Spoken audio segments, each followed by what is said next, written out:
Okay, so as an update on the custom door project for that entryway, it's blocked off with cardboard right now, as is this, just to keep the dust out of the other areas as I build this in the same floor that I'm going to install it in so that I don't have to take it up and down the stairs. What I've gone ahead and done is I changed my game plan a bit. What I was originally going to do with this glass insert that I'm repurposing from a shower reno is I was going to cut a 3/8 sleeve inside and have that glass sit in between. But what I decided to do instead was just do a cut from the bottom up 3/8 all the way along, and then leave the remainder that I can screw in. The other big change that I made here was I was going to originally use these wood pieces. My God, I can't think of what they're called. Dowels, thank you. Wood dowels, and insert them where the screws were, and then hold this down with clamps as I am bracing here against the panel inserts. But instead, what I did was I got some construction screws that are 1.5 inches in depth. And the depth of that was perfect to the depth of my boards that I had cut, the pieces of plywood that I cut to 1.5.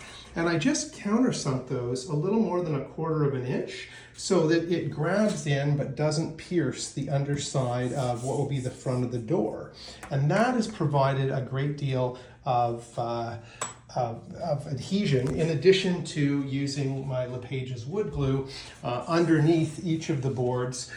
You might be able to see at some points here, well, here I've got some glue that's attaching the side panel, but then up at different places and on the sides you can see some of the glue there that is seeped out that I'm going to have to sand or chisel off. But basically what I've done is I've glued in all of the bottom parts. I still need to attach this one, but it's split, so I'm going to have to cut a new piece for that to keep the top where I wanted and to frame that window partition in. And then what I've done here, this is where the door lock is going to be, the automated door lock. And what I did was I took a door here that we have, and I measured that up to where that is, and it's in between 38 and 40 inches. So I did the same thing here, knowing that this is the bottom of my door.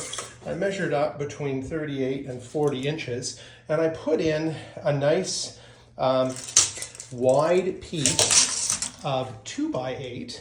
Now I am going to have to sand this down a little bit to make sure that it's level, or plane it down. So I'll do that once it's dried and in place. Probably should have done that ahead of time, but I missed that step. And that's going to allow me to have a secure spot for the door to be drilled through, or that deadbolt to be drilled through. The other thing I needed to do is I needed to make sure that my border lined up with the other cut piece of plywood underneath. So to do that, I'm putting these supports in along the way. And what I think I'm going to do, just to add some additional force, is I'm going to run 2x4 up the length here all the way on one side. And I'm going to do the same thing up on the other side. So I've got a few 2x4s waiting to go cut to length, and I'm going to put those in for additional support. Part of the reason why I want those on this side is this is the side of the door that's going to have the hinges on it, and I want to make sure, based on the weight of this door, that the hinges are going to support it, and having this thin little piece of plywood wouldn't be enough to support the weight of that door. So I'm going to put some reinforcements in and then use some long screws when I drill those holes for the hinges so that they're well supported, not just long but thick screws, so that they're well supported within that hinge mechanism. So that's where we are today. Still have a little bit of work to go. The other thing I'm planning on doing is putting some insulation in between. So I have some insulation that I've repurposed from some packaging that I've received, and I'm going to be putting that in as well.